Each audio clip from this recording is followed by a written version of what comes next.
All right, a thread from Brian Cates. Sometimes it's hard to keep track of all the spies and agents and informants that the FBI ran at George Papadopoulos back in 2016. We have Stephen Halper, longtime CIA working for HBI as a confidential human source, Azra Turk, Alexander Downer, Joseph Mifsud, and then Putin's fake niece. I don't remember her name. Anyway, this is from the New York Times. FBI sent investigator posing as assistant to meet with Trump aide in 2016. Okay, anyway, moving right along with Brian's thread. And I'm sure there were others. These were only the ones I can list off the top of my head. Halper is taping, informing on not only Papadopoulos but Carter Page as well. It appears the investigation Durham has been doing is nearing its completion if the DOJ is sharing info about these confidential human sources that were used by the FBI to fake a case for Russian collusion during the 2016 election. Are some of these confidential human sources about to be publicly exposed at last? Remember how we got here.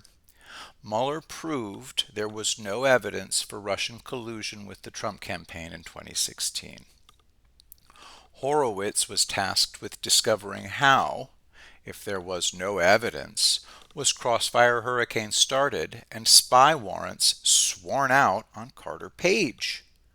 Horowitz released his report in December, exposing the complete fraud that the FBI perpetrated on the FISA court, inventing a case for Carter Page being a Russian agent based on fraudulent allegations from a paid Clinton fabulist named Christopher Steele.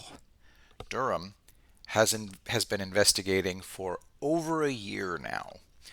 Durham knew all of this long ago, how the FBI faked its case, ran numerous undercover agents, informants, and spies at Trump campaign personnel looking for pretexts to launch investigations.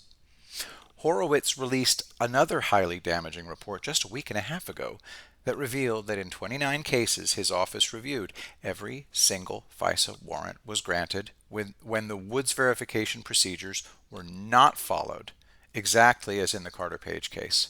Suddenly, and quite publicly too, the FISA court is demanding the names of the FBI agents that committed blatant criminal acts of perjury and fraud to obtain surveillance warrants on U.S. citizens. Now, it looks to me as if a very public national spotlight is about to be thrown on the confidential human sources, fancy name for undercover informant, the FBI repeatedly ran at Papadopoulos and Page to try to entrap them and give them pretexts to spy on the Trump campaign.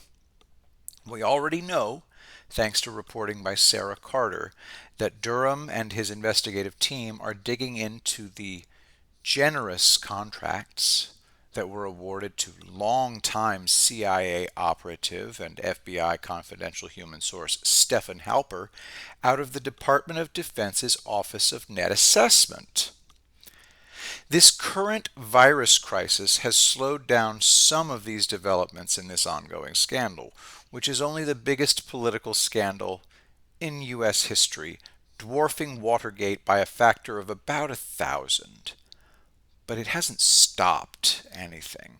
Again, we already know the basic outline of what they did.